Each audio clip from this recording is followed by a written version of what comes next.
கண்களை மூடினவர்களாக தேவனை நோக்கி நாம் பார்ப்போம். எங்களை நேசிக்கிறதான அன்பின் பரலோக தேவனே, நாங்கள் உமக்கு நன்றி செலுத்துகிறோம். எங்களை மீட்டெடுத்து உம்முடைய சமூகத்துக்குள் வைத்திருக்கிற கர்த்தாவே இசப்பா, உமக்கு நன்றி செலுத்துகிறோம். இந்நாள் வரையிலும் எங்களை ஆதரித்து வழிநடத்தி வருகிற பரிசுத்த ஆவியானவரே, நாங்கள் உம்மை போற்றி புகழுகிறோம். கர்த்தாவே, இந்த மாலை வேளையிலே நாங்கள் ஒரு சிறு கூட்டமாக உம்முடைய சமூகத்துக்குள் அமர்ந்திருக்கிறோம். இதோ உம்முடைய வார்த்தைகளை நாங்கள் தியானிக்கவிருக்கிறோம். கர்த்தர் எங்களை உமது ஆவியினாலே நிரப்பி உம்முடைய சத்தியத்தை அறிந்து கொள்ளவும் அதிலே நாங்கள் நடக்கவும் எங்களுக்கு உதவி செய்யுங்க. என்னையும் எங்களையும் முற்றிலுமாயும் கரங்களில் அர்ப்பணிக்கிறோம். பொறுப்பெடுத்துக் கொள்ளும், வழி நடத்துங்க. இயேசுவின் நாமத்தில் வேண்டிக் கொள்ளுகிறோம் பிதாவே, ஆமீன். இந்த மாலை வேளையில் உங்கள் யாவரையும் சந்திக்கிறதுல மிகுந்த மகிழ்ச்சி. கர்த்தர் கொடுத்த இந்த மிகப்பெரிதான கிருபைக்காக நான் தேவனுக்கு நன்றி செலுத்துகிறேன். அண்ணன் நிறைய என்னை பற்றி சொன்னாங்க, அப்படியெல்லாம் ஒன்றும் இல்லை. 2001 மார்ச் 21 நான் இயேசுவை முதலாவது ஏற்றுக்கொண்டேன். நான் ஒரு இந்து குடும்பத்தில் பிறந்து வளர்ந்தவன். பாரம்பரியத்தின்படி இந்து கலாச்சாரத்தில் வளர்ந்து கொண்ட காலத்தில் தான் நான் இயேசுவை என்னுடைய வாழ்க்கையில் நான் அறிந்து கொண்டேன். என்னுடைய சாட்சியை ஒரு நாள் உங்களுக்கு நான் பகிர்கிறேன். நிச்சயமாகவே அது உங்களுடைய வாழ்க்கைக்கு பெரும் பேருதவியாக இருக்கும். அதோடு கூட இப்பொழுது நாம் செய்திக்குள்ளாய் போவோம். இந்த நாளிலே கூட நமக்கு கொடுக்கப்பட்டிருக்கிற தலைப்பு ஃபெய்த் அண்ட் நியூ பிகினிங். விசுவாசமும் புதிய துவக்கமும். விசுவாசமும் புதிய துவக்கமும். அதற்கு ஆதாரமாக கொடுக்கப்பட்டிருக்கிற வசனம் 2 கொரிந்தியர் 5:17.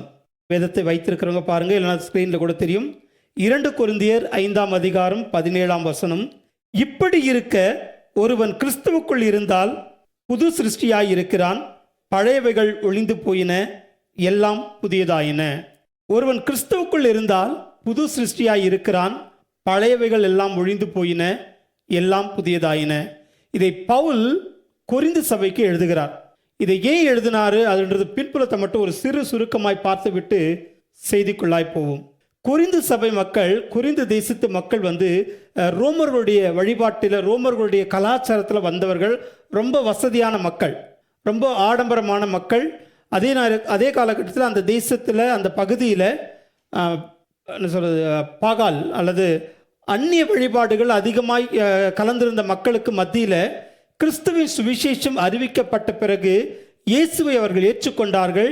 இயேசுவை அவர்கள் பின்பற்றி கொண்டிருக்கிறார்கள். ஆனால் அவருடைய இருதயம் முற்றிலுமாக இயேசுவோடு, ரட்சிப்போடு, இரட்சகரினோடு கூட இல்லை என்கிறதை அறிந்து பவுல் அந்த கொரிந்து சபை மக்களுக்கு எழுதுகிறார்.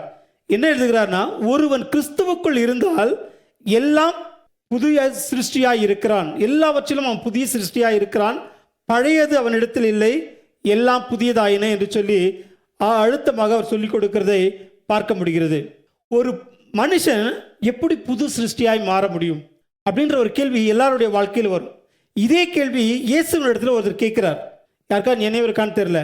நான் எப்படி மறுபடியும் புதுசாக வர முடியும், புது சிருஷ்டியாய் எப்படி மாற முடியும், மறுபடியும் எப்படி நான் தாயின் கருவில் போயிட்டு பிறந்து வர முடியும் அப்படின்னு ஒரு கேள்வி கேட்கப்படுகிறது. ஸோ அப்படி கேட்கிற பொழுது புது சிருஷ்டிங்கிறது, புது சிருஷ்டியாய் உருவாகிறதுங்கிறது கிரியைகளில் அல்ல, விசுவாசத்தில்னு சொல்லி பவுல் இந்த இடத்துல வெளிப்படுத்துகிறத பார்க்க முடியும். ஒரு கோட் இங்கே கொடுத்துருக்காங்க. விசுவாசத்தின் மூலமாய் ஆவிக்குரிய மாற்றத்தை ஊக்குவிக்கும் இயேசு கிறிஸ்துவில் புதிய படைப்புகளாக கொரிந்தியர்கள் அடையாளப்படுத்தப்பட வேண்டும் என்பதற்காக பவுல் இதை சொல்றார். நான் மறுபடியும் சொல்றேன்.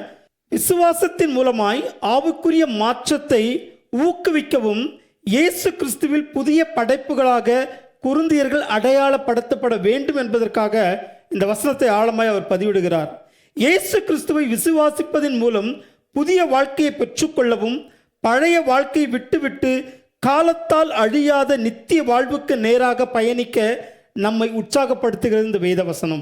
பழைய வாழ்க்கையை முற்றிலுமாக விட்டுட்டு ஒரு புதிய வாழ்க்கைக்குள்ளாய் நம்மை நடத்துகிறதற்காக பவுல் இந்த வசனத்தின் மூலமாய் நம்மோடு கூட போதிக்கிறதை, அறிவுறுத்துகிறதை பார்க்க முடிகிறது.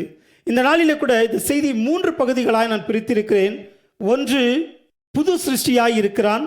2, பழையவைகள் ஒழிந்து போயின, எல்லாம் புதியதாய் மாறின.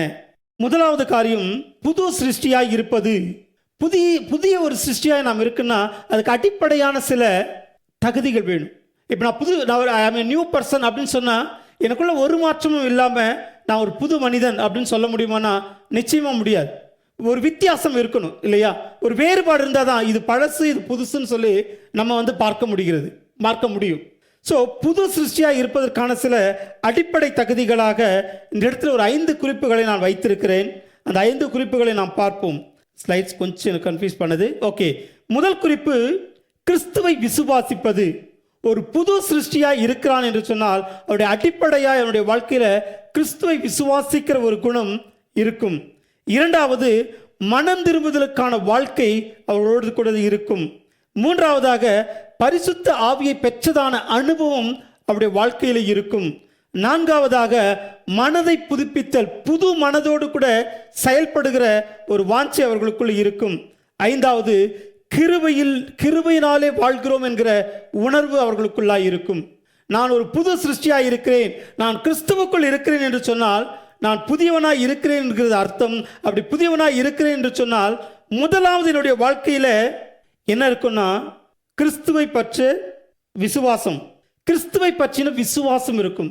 இன்றைக்கு அநேகர் கிறிஸ்தவர்களாக இருக்கிறாங்க, ஆனால் இயேசுவை பற்றிக்கொள்ளுகிற இயேசுவை பற்றின ஒரு மேலோட்டமான அறிவோடு கூட தான் இருக்கிறாங்க. அதுதான் இந்த இடத்துல பார்க்குறோம். கிறிஸ்துவை விசுவாசிப்பது என்கிறது பெயர் அளவில் அல்ல, தன்னுடைய அனுபவத்தில் இருக்கணும். முதலாவது யோவான் 3:16 சொல்லுகிறபடி ஒரே பேரான குமாரனை விசுவாசிக்கிறவர்களாய் இருக்கணும். ஒரே பேரான குமாரன் இயேசுவை முற்றிலுமாய் விசுவாசிக்கிறவர்களாய் நாம் இருக்கணும். எப்படின்னா ரோமர் 10:9-10 இப்படி சொல்லுது, கர்த்தராகிய இயேசுவை உன் வாயினாலே அறிக்கையிட்டு தேவன் அவரை மரித்தோரிலிருந்து எழுப்பினார் என்று உன் இருதயத்தில் விசுவாசித்து, உன்னுடைய இருதயத்தில் விசுவாசிக்கிறவர்களாய் இருக்கணும். ஆனால் இந்த அனுபவம் அநேக நேரங்களில் நமக்குள்ள அநேக நேரங்களில் குறைவாகத்தான் இருக்கிறது. ஒருவேளை பாரம்பரியத்தில் நாம் வந்தோம்னா அதை அனுபவிக்கிறதுக்கான வாய்ப்புகள் இல்லாமல் இருக்கும். ஆனால் நீ புதியதாய் வேறு ஒரு மார்க்கத்திலேருந்து நீங்கள் வரும்போது நிறையவே ஆழமாக நீங்கள் சிந்திக்கிறதுக்கான ஒரு சந்தர்ப்பம் கிடைக்கும். மோராலஸ் நம்ம அந்த புது சிருஷ்டிக்கான ஒரு புதிய அனுபவத்தை நாம் நம்முடைய வாழ்க்கையில் பெற்றிருப்போம். எத்தனை பேர் இங்கே நம்முடைய பெற்றோர்கள், நம்முடைய மூதாதையர்கள், அவங்களோட ஜெனரேஷன் கிறிஸ்தவர்களாக வந்தீங்க எனக்கு தெரில. எத்தனை பேர் இப்போ தான் ஃபஸ்ட் ஜெனரேஷன் கிறிஸ்டியனாக இருக்கிறீங்கன்னு எனக்கு தெரில. நான் முதல்ல இந்த வேதத்தை வாசிக்கும்போது எனக்கு இதே கேள்வி தான் தோணுச்சு. எப்படி மறுபடியும் நான் பிறக்க முடியும்? எப்படி நான் புதுசாக மாற முடியும்? அது எப்படி சாத்தியம்னா, இயேசுவை எனக்காக தேவன் கொடுத்தார் என்கிறதை நான் நம்புகிற பொழுது, அதை ஏற்றுக்கொள்கிற பொழுது, அதை விசுவாசிக்கிற பொழுது, நான் மற்றவர்களிடத்தில் அறிக்கை செய்கிற பொழுது அந்த புது சிருஷ்டிக்கான புதிய அனுபவத்தை என்னுடைய வாழ்க்கையில் நான் பெற்றுக்கொள்ள முடியும் என்கிறதை நான் உணர்ந்தேன். இரண்டாவதாக, மனம் திரும்புதலின் வாழ்க்கை. ஒரு முற்றிலுமான ஒரு மனம் திரும்புதல் என்னுடைய வாழ்க்கையில் நம்முடைய வாழ்க்கையில் இருக்குமானால் புது சிருஷ்டிக்கான அனுபவத்தை நாம் பெற்றுக்கொள்ள முடியும். அப்போஸ்தலர்கள் 3:9, 3:19 மற்றும் 2 கொரிந்தியர் 7:10 இப்படியாய் சொல்லுகிறது, மனம் திரும்பி குணப்படுங்கள். நமக்கு ஒரு டெம்பரவரி ஒரு ஹீல் நிறைய நேரத்தில் கிடைக்கும். எனக்கு ஒரு கஷ்டம், ஸோ இங்கே யாரோ ஒருத்தர் வராரு, எனக்கு என் வாழ்க்கையில் பிரச்சனை இருக்குது, என் வாழ்க்கையில் போராட்டம் இருக்கும்போது மற்றவர்கள் அவர்களுக்காக ஜெபிப்பாங்க. தேவனுடைய ஜெபத்தை கேட்டு அவர்கள் பதில் கொடுப்பார். அந்த சுகத்தை பெற்றுக்கொண்டு அவங்க போயிடுவாங்க. ஆனால் முற்றிலுமாகவே அவங்க தேவன் யார் என்கிறதை உணர்ந்திருக்கிறார்கள் என்று சொன்னால் பல நேரங்களில் இருக்காது. ஏன்னா அதை அவங்க அனுபவிக்கல, நம்ம அனுபவிச்சு தான் அவங்களுக்கு கொடுக்குறோம். ஸோ நம்ம அவங்களுக்கு ஜெபிக்கிறதுனால சில நேரங்களில் தேவனுடைய வாழ்க்கையில் இரக்கம் செய்கிற பொழுது அதை அவர்கள் முற்றிலுமாக அனுபவிக்க இயலாமல் போய்விடுகிறதை பார்க்க முடிகிறது. மனம் திரும்புவதற்கு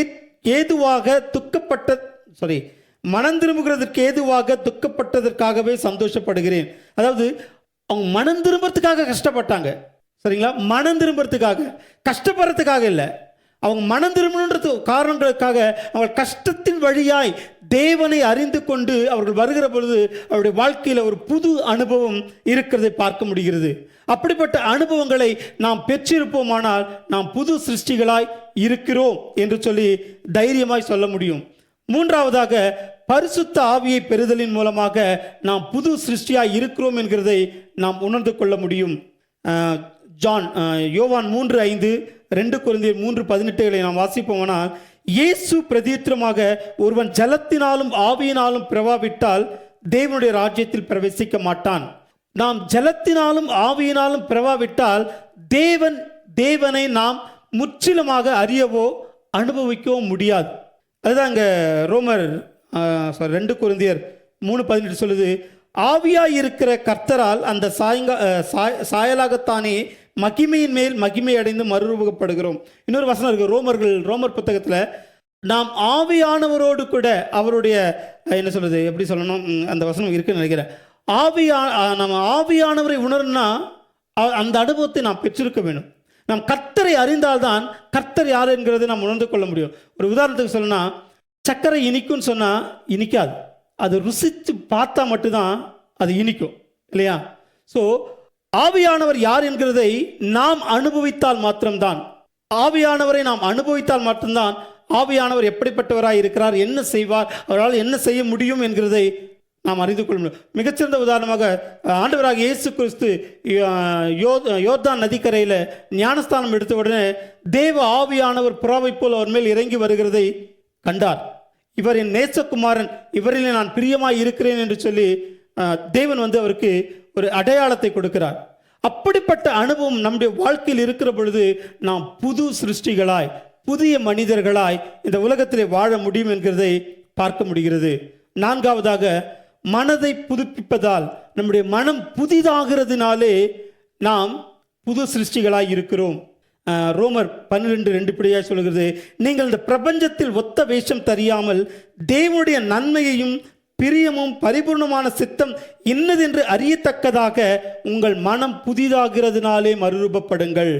மேலோட்டமா இல்லை, ஏதோ பொத்தாம் புதிவா இல்லை, நம்முடைய மனம் புதிதாகிறதுனாலே, நன்மையும் பிரியமும் பரிபூர்ணமான சித்தம் என்னதென்று நாம் தேவனுக்குள் இருக்கிற பொழுது எது சரி எது தப்புங்கிறத உணர்ந்து நாம் செயல்படுகிற அந்த மனநிலை நம்மை புதியவர்களாய் காண்பிக்கும் என்று சொல்லி வேதம் சொல்லுகிறது. ஐந்தாவது குறிப்பு, கிருபையினால் வாழ்வதன் மூலமாக நாம் புதிய மனிதர்களாக, புது சிருஷ்டிகளாக நாம் காண்பிக்க முடியும்.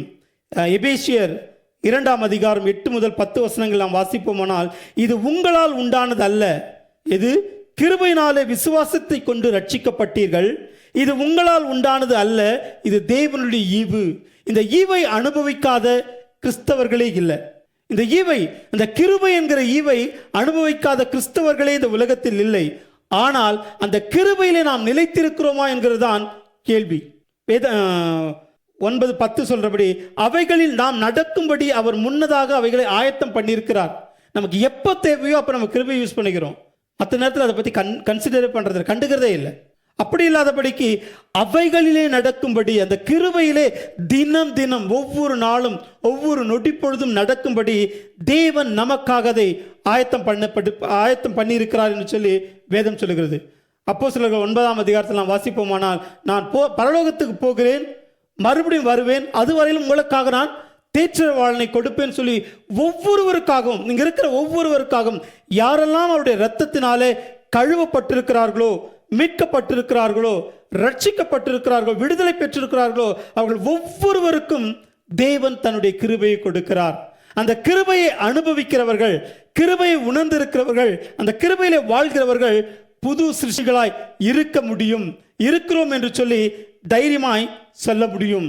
இரண்டாவதாக, அந்த வசனத்தில், புதிய சிருஷ்டியாய் இருக்கிறவன் பழையவைகள் எல்லாவற்றையும் ஒழித்திருக்கிறான், பழையவைகள் எல்லாவற்றையும் முற்றிலுமாய் விலக்கி இருக்கிறான். என்ன முக்கியமான காரியங்கள் நாம் விலக்கி இருக்கிறோம், இல்லை விலக்கி இருக்க வேண்டும் என்கிறதை இந்த இடத்துல பார்ப்போம். முதலாவதாக, நாம் பாவத்தை நம்முடைய வாழ்க்கையிலிருந்து நீக்கினவர்களாய் இருப்போம். இரண்டாவதாக, பழையவைகளை களைந்தவர்களாய் நாம் இருப்போம். மூன்றாவதாக, அவருடைய இரத்தத்தினாலே கழுவப்பட்டவர்களாய் இருப்போம். நான்காவதாக, அந்நிய நுகத்தோடு கூட கலவாதவர்களாய் இருப்போம். ஐந்தாவதாக, சிலை வழிபாடு அல்லது என்ன சொல்வது, விக்கிரக ஆராதனையிலே நம்ம ஈடுபடுத்திக் கொள்ளாதவர்களாய் இருப்போம். முதலாவதாக, பாவத்தை விட்டு நீங்கினவர்களாய் நாம் இருப்போம். ஒருவன் கிறிஸ்துவுக்குள் இருந்தால் பழையவைகள் எல்லாம் கலைந்து போயின. அவனுடைய வாழ்க்கையில பழையவைகள் இருக்காது. அப்படி இருக்காதுன்னா அவங்களுடைய வாழ்க்கையில பாவம் இல்லாமல் இருக்கும். பாவத்தை முற்றிலுமாக வெறுத்தவர்களாய் இருப்பார்கள் என்று சொல்லி வேதம் சொல்லுகிறது. ரோமர் 6ஆம் அதிகாரம் 6ஆம் வசனம் இப்படியா சொல்லுகிறது, நாம் இனி பாவத்துக்கு ஊழியம் செய்யாதபடிக்கு பாவம் சரீரம் ஒழிந்து போகும் பொருட்டாக நம்முடைய பழைய மனுஷன் அவரோடு கூட சிலுவையில் அறையப்பட்டது என்று அறிந்திருக்கிறோம். என்னுடைய பாவ வாழ்க்கை, என்னுடைய பழைய வாழ்க்கை, கிறிஸ்துவுக்கு முன்னான வாழ்க்கை, அவருடைய இரத்தத்தில் கழுவப்படுகிறதுக்கு முன்னான என்னுடைய வாழ்க்கை முற்றிலுமாக சிலுவையில் அறையப்பட்டிருக்க வேண்டும் என்று சொல்லி அறையப்பட்டிருக்க இருக்குமானால் நாம் பாவத்திலிருந்து அது பழைய வாழ்க்கை முற்றிலுமாய் அழித்து விட்டோம் என்று சொல்லி சொல்ல முடியும். கிறிஸ்துவுடனே கூட சிலுவையில் அறையப்பட்டேன், ஆயினும் பிழைத்திருக்கிறேன். நான் கிறிஸ்துவோடு கூட சிலுவையில் அறையப்பட்டேன், ஆயினும் பிழைத்திருக்கிறேன் என்று சொன்னால் அவருடைய கிருபையினால் பிழைத்திருக்கிறேன். அறையப்பட்டது என்னுடைய பாவ வாழ்க்கை, என்னுடைய முன்னான வாழ்க்கை. அந்த நிச்சயம் நம்முடைய வாழ்க்கையில் இருக்குமானால், நம்முடைய அனுதின அனுபவத்தில் இருக்குமானால் நாம் பழையவைகளை களைந்திருக்கிறோம் என்று சொல்லி தைரியமாய் சொல்ல முடியும். இரண்டாவதாக, பழையவைகளை களைந்து போடுதல் முற்றிலுமாக. சில நேரங்கள் என்ன பண்ணுவோம்னா, வேணான்னு விட்டுருவோம், அன்னைக்கு விட்டுருவோம், ஆனால் அடுத்த நாள் மறுபடியும் தொடரும். மறுபடியும் நம்முடைய எங்கேயாவது ஒரு மூலையில் அது எட்டி பார்ப்போம். ஒரு சந்தர்ப்பத்தில் அதுக்கு ஒரு வாய்ப்பை நம்ம கொடுக்கும்பொழுது மறுபடியும் அந்த வாழ்க்கைக்குள்ள போக கூடும். அப்படி முற்றிலுமாக விட்டு கொடுத்தவர்களாக இருக்கணும்னா எபேசியர் 4:23-24 இப்படியா சொல்லுது, முந்தின நடக்கைக்குரிய மோசம் போக்கும் இச்சைகளாலே கெட்டு போகிற பழைய மனுஷனை நீங்கள் களைந்து போட்டு. நமக்கு தெரியும் எது நம்மளை கெடுக்கும், எந்த இடம் என்னை கெடுக்கும், எந்த இடத்துல போனால் நான் கெட்டு போவேன், எந்த இடத்துல போனால் என்னுடைய பரிசுத்தத்தை, என்னுடைய புதிய வாழ்க்கையை நான் எழுதுறேன்னு எனக்கு நல்லா தெரியும். அதை நாம் உணர்ந்தவர்களாக மோசம் போக்கும் இச்சைகளாலே கெட்டு போகிற பழைய மனுஷனை நீங்கள் களைந்து போட்டு முற்றிலும் மெய்யான நீதியிலும் பரிசுத்தத்திலும் தேவனுடைய சாயலாக சிருஷ்டிக்கப்பட்ட புதிய மனுஷனை தரித்துக் கொள்ளுங்கள். மெய்யான நீதியிலும் பரிசுத்தத்திலும் தேவனுடைய சாயலாக. இதை நாங்கள் எப்போ அனுபவிக்க முடியும்னா, தேவனை நாம் அறிந்திருக்கிற பொழுது, உணர்ந்திருக்கிற பொழுது, அனுபவிக்கிற பொழுதுதான் அது சாத்தியமாய் இருக்கும். பொய் சொல்லாதிருங்கள், பழைய மனுஷனை அவன் செய்கைகளையும் களைந்து போட்டு. நம்மளுடைய வாழ்க்கையில் பொய் சொல்றது ரொம்ப ஈஸி இல்லை, அது ஒரு பெரிய தப்பே இல்லை. பொய் சொல்றது பாவமா இல்லை தானே? பாவம். சிலருக்கு பாவம், சிலருக்கு பாவம் இல்லை அப்படி தானே? ஆனால் பவுல் அதான் சொல்றாரு, ஒருவருக்கு ஒருவர் பொய் சொல்லாதிருங்கள். நம்ம சாதாரணமாக சொல்லுவோம் சில நேரங்களில். இப்போ கால் பண்ணானே, பிரதர் வந்துக்கிட்டே இருக்கேன், எங்கே வந்துட்டு இருக்கேன், அரை மணி நேரம் ஆகும், 5 நிமிஷத்தில் வந்துடுவோம் பிரதர் அப்படின்னு போனோமா. இது பாவம் இல்லைல்ல, சும்மா தானே ஒரு ஆறுதலுக்காக சொல்கிறோம். முடிஞ்ச அளவுக்கு சொல்லாமல் இருக்கிறது நல்லதுங்கிறார். பழைய மனுஷனை அவன் செய்கைகளையும் முற்றிலுமாய் கலைந்து போடுகிற அனுபவம். அது நாங்கள் நேற்று எங்களுடைய ப்ரேயரில் கூட பேசிக்கிட்டு இருந்தோம். கர்த்தருக்கு பயப்படுறது, அதான பிரதர், கர்த்தருக்கு பயப்படுறது ஆரம்பத்தில் இருந்தது, போக போக ஏன் குறைஞ்சிருச்சு அப்படின்னு ஏதோ ஒரு கேள்வி. அது சங்கீதம் 34:11 நாங்கள் வாசித்து கொஞ்சம் தியானிச்சுட்டு இருந்தோம். ஆரம்பத்தில் எனக்கும் நல்லா ஞாபகம் இருக்குது. நான் ஆண்டவரை ஏற்றுக்கொண்ட பொழுது, ரட்சிக்கப்பட்ட முதல் நாட்களில் பொய்யே சொல்லக்கூடாதுன்னு நினச்சேன், பொய்யே சொல்ல மாட்டேன். ஆனால் காலப்போக்கில் இப்போ சின்ன பொய் சொல்லிக்கிட்டு தான் இருக்கோம். பொய் சொல்லலாம் சந்தோஷம் வாழ முடியாத ஒரு சூழ்நிலை கூட உண்டு. அது சரியானா நிச்சயமாக சரியில்லை. ஒருவேளை நாம் உண்மையிலே முற்றிலுமாய் புதிய மனிதனாய் வாழ்வோமானால், அந்த அனுபவம் நமக்குள் இருப்போமானால், இந்த சின்ன விஷயத்தை கூட மிக உன்னிப்பாய் நாம் கவனித்து செயல்படுகிறவர்களாக இருப்போம். ஏன்னா அப்படி செயல்படுகிற பொழுதுதான் தேவனோடு கூட ஒரு புது மனிதனாக, அப்போஸ்தலனாகிய பவுல் சொன்னது போல, புது சிருஷ்டியாய் நான் இருக்கிறேன் என்கிறதை காண்பிக்க முடியும். மூன்றாவது குறிப்பு, dead to sin and alive in Christ. பாவத்துக்கு மரித்து நீதிக்கு பிழைத்திருப்பது, இயேசுவுக்காக வாழ்வது. இதற்கு மிகச்சிறந்த அடையாளம், ஒரு அடையாளமாக பார்க்கப்படுகிறது, அவருடைய இரத்தத்தினாலே கழுவப்படுவது. நான் எவ்வளோதான் பர்ஃபெக்டாக நான் வாழ்ந்தாலும் கூட அவருடைய இரத்தத்தினாலே நான் கழுவப்படலைன்னா அந்த புது சிருஷ்டிக்கான, தேவன் விரும்புகிற சிருஷ்டிக்கான அடையாளத்தை என்னுடைய வாழ்க்கையில் நான் பெற்றிருக்க முடியாது. ரோமர் 6:4 இப்படியா சொல்கிறது, மேலும் பிதாவின் மகிமையினாலே கிறிஸ்து மரித்தோரிலிருந்து எழுப்பப்பட்டது போல நாமும் புதிதான ஜீவனுள்ளவர்களாய் நடந்து கொள்ளும்படிக்கு அவருடைய மரணத்திற்குள்ளாகும் ஞானஸ்தானத்தினாலே கிறிஸ்துவுடனே கூட அடக்க பண்ணப்பட்டோம். நான் அவருடைய இரத்தத்தினாலே மூழ்கி எழுந்திருப்பேன், ஆனால் அவருடைய இரத்தத்தினாலே முற்றிலுமாய் கழுவிருப்பேன், ஆனால் என்னுடைய பழைய வாழ்க்கை முற்றுமாக அடக்கம் பண்ணப்பட்டது. நான் எழுந்திருப்புங்கிற பொழுது ஒரு புது மனிதனாக, ஒரு புது சிருஷ்டியாக என்னை காண முடியும். இது நான் பர்சனலாக என்னுடைய தனிப்பட்ட வாழ்க்கையில் அனுபவித்திருக்கிறேன். எத்தனை பேருக்கு அப்படிப்பட்ட அனுபவம் இருக்குன்னு எனக்கு தெரியல. நான் இயேசுவை முதல்ல ஏற்றுக்கொண்ட நாட்களில் நான் அன்னைக்கு தான் ஏதோ புதுசாக பிறந்த மாதிரி என்னுடைய வாழ்க்கையில் நான் ஃபீல் பண்ணது உண்டு. எனக்கு பார்க்குற ஒவ்வொரு விஷயமும் புதுசாக தெரிஞ்சது. ஒவ்வொரு விஷயமும், மரம் செடி கொடி முதல் கொண்டு புதுசாக தெரிஞ்சது. அப்போ தான் நான் உண்மையாகவே நான் புது சிருஷ்டியாய் மாறி இருக்கிறேன், புது சிருஷ்டிக்கான அனுபவம் என்னுடைய வாழ்க்கையில் இருக்கிறது என்கிறதை நான் உணர முடிஞ்சது. அடுத்த குறிப்பு, 4வது குறிப்பு, அந்நிய நுகத்தோடு கலவாதிருப்பது. பவுல் பிரியாய் சொல்கிறார், அந்நிய நுகத்திலே கலவாதிருங்கள், அந்நிய நுகத்திலே அவிவிசுவாசிகளோடு பிணைக்கப்படாதிருப்பீர்களாக. நீதிக்கும் அநீதிக்கும் சம்பந்தம் ஏது? ஒளிக்கும் இருளுக்கும் ஐக்கியம் ஏது? அவிவிசுவாசியோடைய விசுவாசிக்கு பங்கேது? அப்படின்னா கிறிஸ்துவை தவிர வேற யார் கூட சேராதீங்கன்னு அர்த்தம் கிடையாது. அவங்களோட அப்படின்னா அந்த உலகத்தில் நம்ம வாழவே முடியாது. கிறிஸ்துவை தவிர வேறு யார் கூட பேசாதீங்கன்னு எனக்கு ஸ்டில் ஞாபகம் இருக்குது. நான் சிங்கப்பூருக்கு வந்த முதல் நாட்களில், ஆரம்ப நாட்களில், முதல்ல 2-3 வருஷங்களில் எனக்கு அந்த உணர்வு வந்தது. யார் கூடமே பேசக்கூடாது, யார் கூடமே பேசக்கூடாது, அந்நிய வார்த்தைகளை உபசரிக்கக்கூடாது, அந்நிய தெய்வங்களின் பேரை கூட சொல்லக்கூடாது. அதில் வெரி இம்பார்ட்டண்ட்டான ஒரு பர்சன் இருக்கார் எங்கள் மத்தியில், மாரிமுத்து இருக்கிறார்.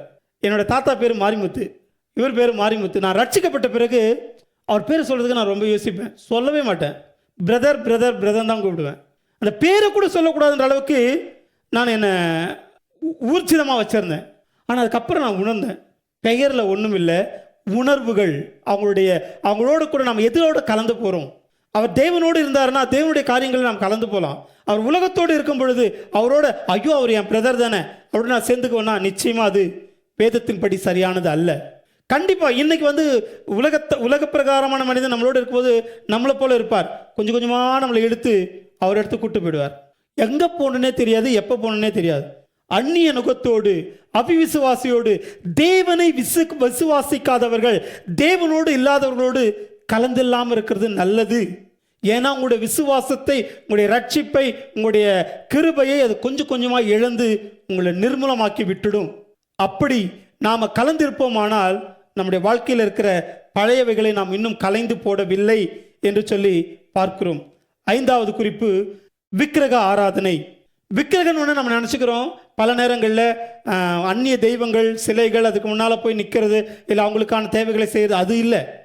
தேவனுக்கு கொடுக்க வேண்டிய இடத்துல, தேவனுக்கு கொடுக்க வேண்டிய கனத்துக்கு பதிலாக அந்த இடத்துல வேற ஏதாவது ஒன்று நான் வைப்பேன்னா அதுதான் விக்கிரகம். ஏசாயா 42:7-8 இப்படி சொல்லுது, நான் கர்த்தர், இது என் நாமம், என் மகிமை நான் வேறொருவனுக்கும் என் துதியை விக்கிரகங்களுக்கும் கொடேன். தேவனுக்கு கொடுக்க வேண்டிய கனத்தை நான் கொடுக்க தவறும் பொழுது நான் புதிய மனிதன் அல்ல, பழைய மனிதனாகவே இருக்கிறேன்.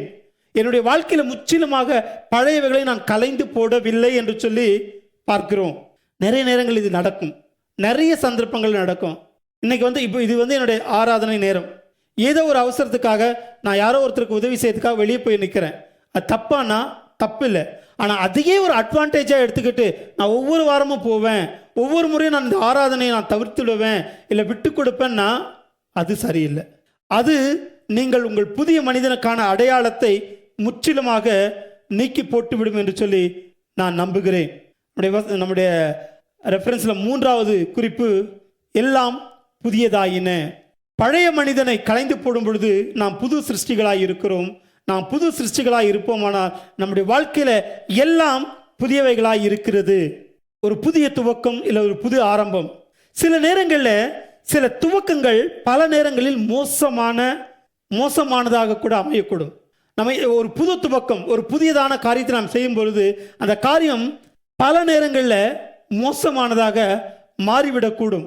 அதே மாதிரி பல துவக்கங்கள், பல ஸ்டார்டிங், ஒரு நியூ ஸ்டார்ட் அப் சில நேரங்களில் சிறப்பானதாக கூட அமையக்கூடும். உங்களுக்கு ஒரு உதாரணத்தை சொல்கிறேன்.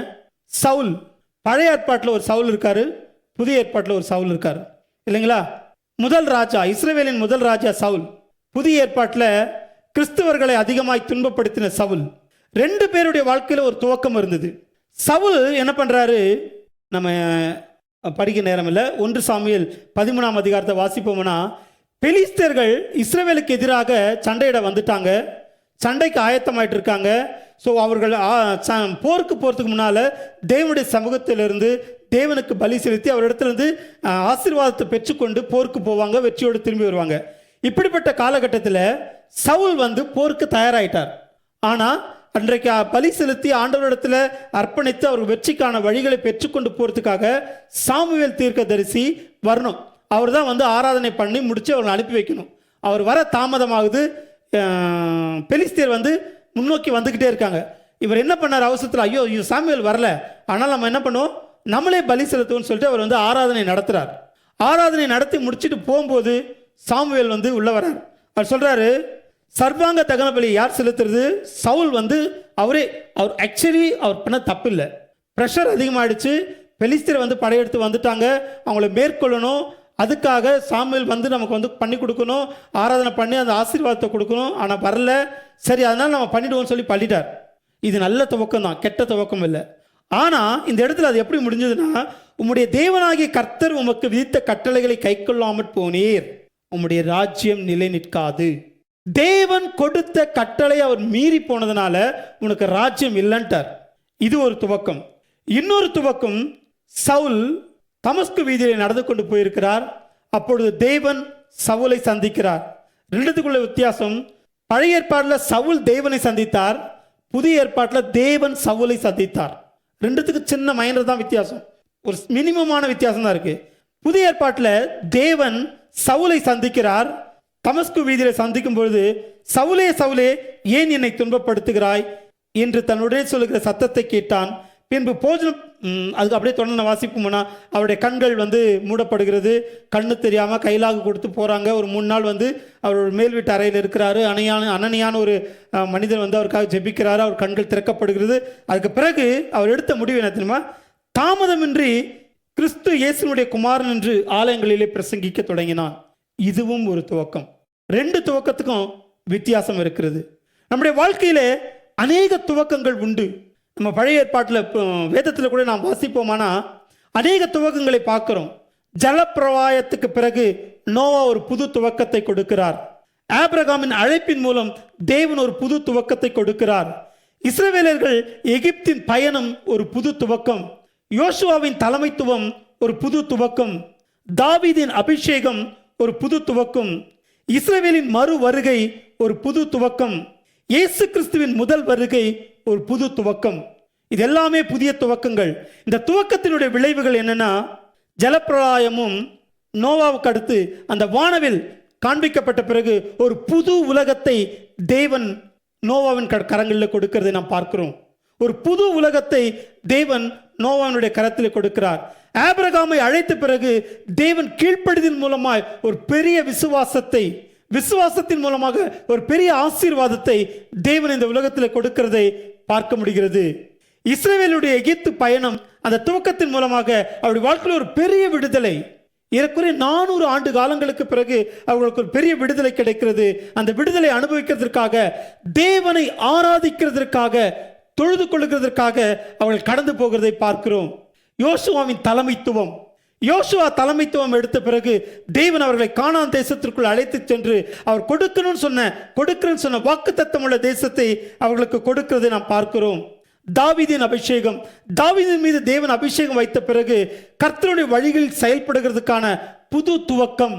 தேவன் தன்னுடைய இருதயத்தை இஸ்ரவேல் ஜனங்களுக்குள்ள வெளிப்படுத்துகிறதுக்கான தெளிவான ஒரு துவக்கத்தை தாவீதின் மூலமாய் கொடுக்கிறதை பார்க்கிறோம். இஸ்ரவேல் ஜனங்கள் அடிமைப்பட்டிருந்த பிறகு எஸ்ராவின் புத்தகத்தில் நாம் வாசிப்போமானால் மறுபடியும் அவர்கள் எருசலேமுக்கு ஆலயத்தை கட்டி புதுப்பித்து தேவனை ஆராதித்துக் கொள்ளும்படியான ஒரு புது துவக்கத்தை கொடுக்கிறார். இயேசு கிறிஸ்து இந்த உலகத்துக்கு வருகிற பொழுது உலகத்தில் எல்லா மக்களும், ஒரு மனிதன் கூட தவறி போகாதபடிக்கு எல்லாரும் ரட்சிக்கப்பட வேண்டும் என்று சொல்லி தன்னையே, தன்னுடைய இரத்தத்தை சிலுவையில் சிந்தி ஒரு புது துவக்கத்தை, ஒரு புது சிருஷ்டிப்பை, ஒரு புது அனுபவத்தை உலக மக்களுக்கு கொடுக்கிறதை நாம் பார்க்க முடிகிறது. இந்த 2025ஆம் ஆண்டில் நம்முடைய வாழ்க்கையில் இருக்கிற துவக்கம் என்ன? நாம் எதை புதியவைகளாய் மாற்றியிருக்கிறோம்? எந்த புதிய காரியம் நம்முடைய வாழ்க்கையை துவக்கி கொண்டிருக்கிறது? பொதுவாகவே புது வருஷம் தொடங்கும் போது நிறைய கமிட்மெண்ட் வச்சுருப்போம். நான் இதை பண்ணாண்டவர், அதை பண்ணாண்டவர், இப்படி பண்ணாண்டவர், அப்படி பண்ணாண்டவர், நிறைய விஷயங்கள் இருக்கும். சில ஃபேமிலி அப்கிரேட் பண்ணுறது, இல்லை வேலையை அப்கிரேட் பண்ணுறது, இல்லை பிஸ்னஸ் அப்கிரேட் பண்ணுறது, இல்லை மினிஸ்ட்ரி அப்கிரேட் பண்ணுறது, நிறைய இருக்கும். உங்களுடைய வாழ்க்கையில் எது உங்களுடைய வாழ்க்கையின் ஆரம்பமாக இருக்கிறது? இந்த 2025ஆம் ஆண்டில் எதை மையமாக வைத்து என்ன உங்களுடைய ஆரம்பம் என்று சொல்லி எனக்காக யோசித்தது உண்டா? ஏறக்குறைய நம்ம 18 நாட்களை முடிச்சிட்டோம். 2025ஆம் ஆண்டின் 18 நாட்கள் முடிந்து 19ஆம் நாளிலே இருக்கிறோம். நம்முடைய வாழ்க்கையில் என்ன புதிதான காரியம் இருக்கிறது? நீங்கள் கிறிஸ்துவுக்குள் இருந்தால் புது சிருஷ்டியாய் இருக்கிறீர்கள். பழையவைகள் கலைந்து போயின, எல்லாம் புதியதாயின. இந்த 2025ஆம் ஆண்டுல உங்களுடைய வாழ்க்கையில் இருக்கிற புதிய காரியம் என்ன? எந்த புதிய காரியத்தை, புதிய அனுபவத்தை, எந்த ஒரு புது அனுபவத்தை நோக்கி நீங்கள் பயணித்துக் கொண்டிருக்கிறீர்கள் என்று சொல்லி கேட்டா எத்தனை பேர்கிட்ட பதில் இருக்கு? எத்தனை பேருக்கு தெரியும் நான் இந்த ஒரு பாதையை நோக்கி நான் போய்கிட்டு இருக்கேன், இதுதான் என்னுடைய இந்த 2025ஆம் ஆண்டுடைய துவக்கம்? சொல்ல முடியுமா? சொல்ல முடியுமா? ஆனால் என் வாழ்க்கையில் என்னுடைய 23 வருஷ அனுபவத்தில் இல்லாத அளவுக்கு இந்த வருஷத்தில் நான் அவ்வளோ விஷயங்களை புதுசாக துவைக்கிருக்கிறேன். 23 வருஷம் நான் பொதுவாகவே என்னுடைய புது வருஷ ஆரம்பத்தில் ஒன்று தான் கேட்பேன், ஆண்டவரே இந்த வருஷத்தில் ஒரே ஒரு ஆத்மா எனக்கு கொடுத்துருங்க, எப்படியாச்சும் அவங்களுக்கு சுவிசேஷத்தை சொல்லி இயேசுவை அவர்கள் அறிந்து கொள்ளணும், இயேசுவை பின்பற்றணும், இயேசுவுக்காக வாழுகிறவர்களாய் மாற்றிவிட வேண்டும் என்று சொல்லி கேட்பேன். கர்த்தருடைய கிருபையினால் அது நான் ஒவ்வொரு வருஷமும் செய்ய முடிந்தது.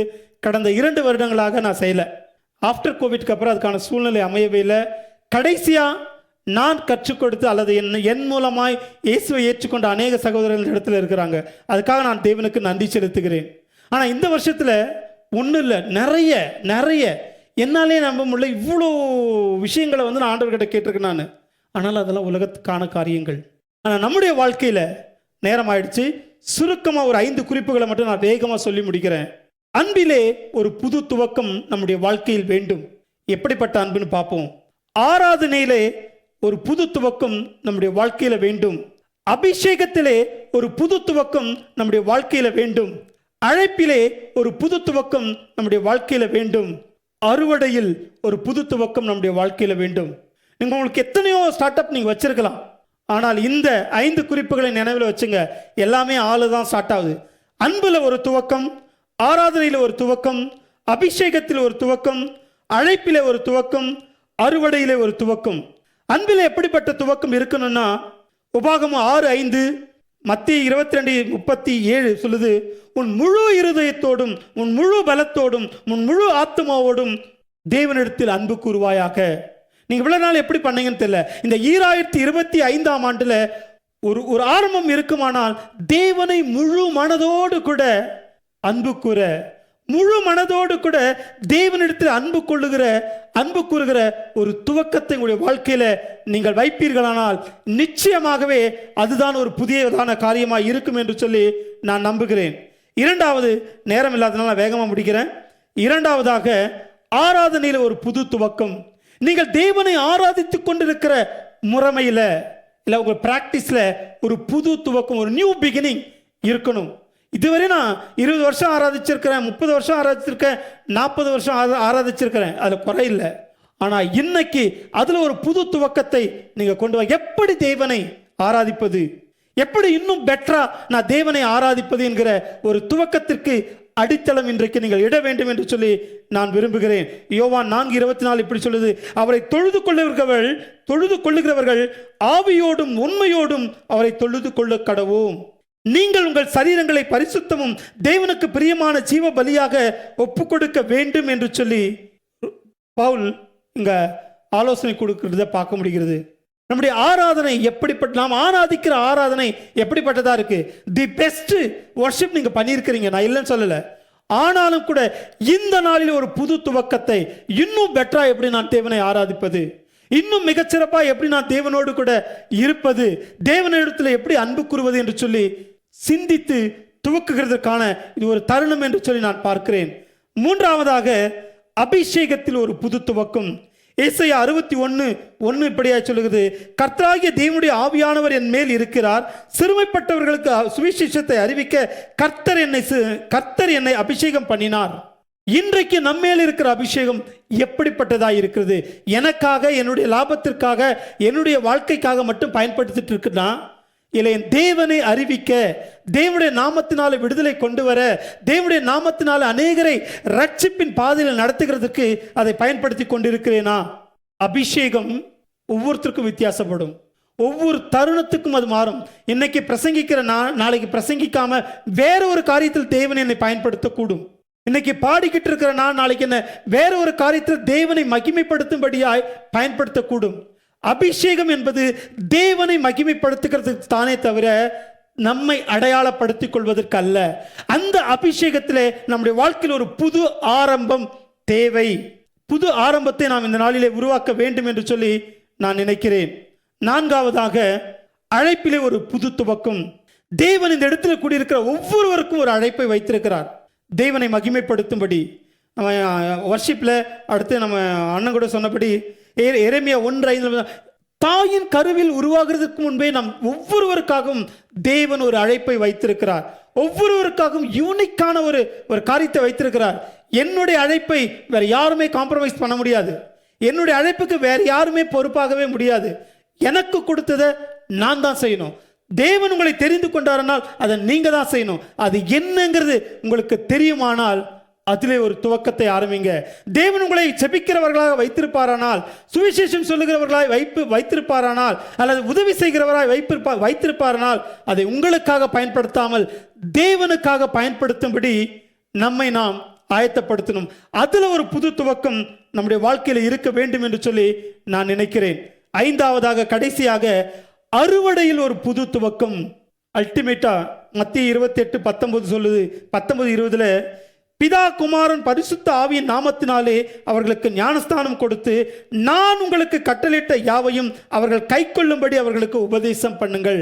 தேவன் நமக்கு கற்றுக் கொடுத்த, தேவனால் நாம் பெற்றிருக்கிற, தேவனால் நாம் அனுபவித்துக் கொண்டிருக்கிற ஒவ்வொரு விஷயத்தையும், ஒவ்வொரு ஆசீர்வாதத்தையும், ஒவ்வொரு நன்மையையும் நாம் மற்றவர்களுக்கு கற்றுக் கொடுக்கும்படியாக, அவர்களும் அதை அனுபவிக்கும்படியாக, அவர்களுக்கும் அந்த சுதந்திரவாளிகளாக ஞானஸ்தானம் பெறுவதன் மூலம் அவருடைய பிள்ளைகளாய் மாறுகிறதன்படியாக மாற வேண்டும் என்கிறதுதான் தேவனுடைய அல்டிமேட் கால்.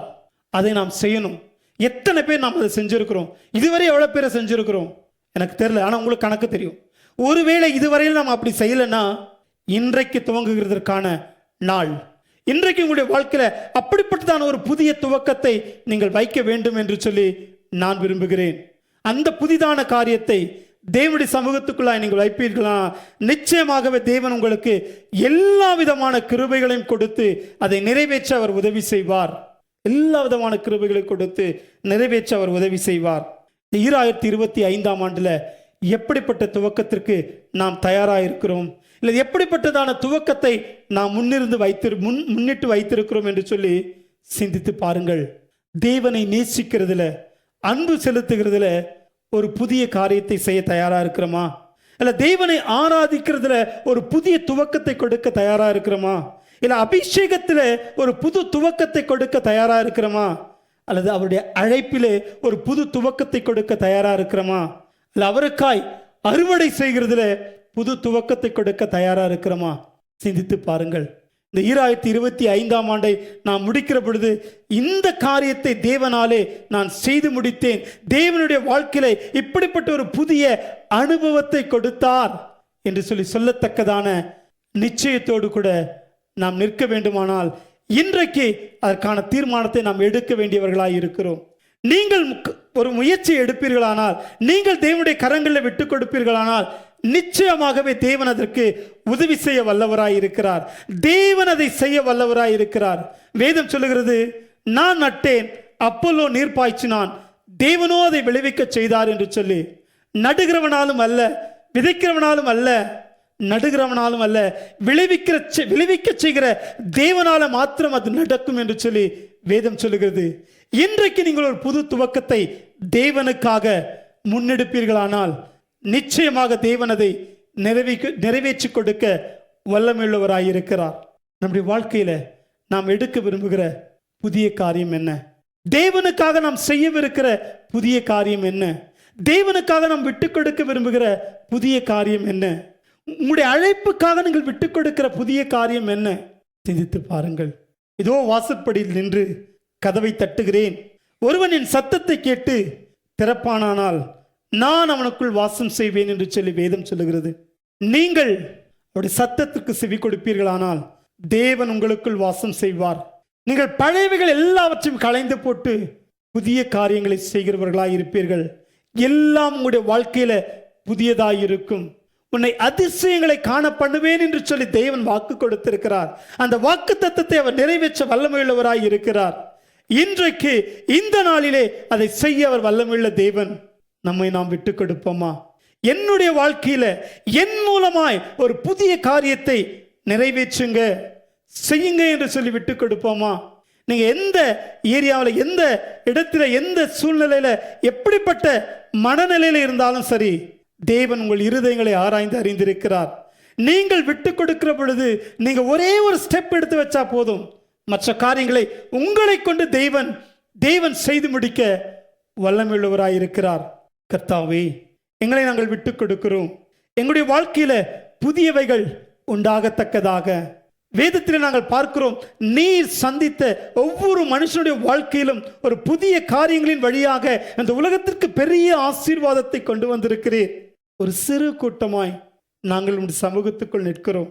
எங்கள் மூலமாய் இந்த தேசத்திலே, எங்கள் மூலமாய் இந்த பட்டணத்திலே, எங்கள் மூலமாய் இந்த பகுதியிலே, எங்கள் மூலமாய் இங்க இருக்கிற மக்கள் மத்தியிலே ஒரு மாற்றத்தை கொடுங்க, ஒரு ஆசீர்வாதத்தை கொடுங்க, ஒரு புதிய துவக்கத்தை கொடுங்க, புது வாழ்க்கை இந்த மக்களுக்கு கொடுங்க. அதற்கு எங்களை பயன்படுத்தும்படியாக நம்முடைய கரங்களில் விட்டு கொடுக்கிறோம். நாங்கள் எங்கே, எப்படி, எதிலே செயல்பட வேண்டுமோ அதை நீர் அறிந்திருக்கிறீர். ஆண்டவரே, நீர் எங்களுக்குள் கிரியை செய்யும்படி முற்றிலுமாய் நம்முடைய கரங்களில் எங்களை தாழ்த்தி விட்டு கொடுக்கிறோம். நீர் பொறுப்படுத்திக் கொள்ளும், நீர் மகிமைப்படும்படி எங்களை நடத்தும். ஆண்டவரே, எல்லா துதியும் கனமும் மகிமையும் நாங்கள் உமக்கு ஒருவருக்கே செலுத்துகிறோம். மீட்பெரும் இரட்சகரும் ஆகிய இயேசு கிறிஸ்துவின் நாமத்தில் வேண்டிக் கொள்கிறோம் எங்கள் பிதாவே. ஆமென்.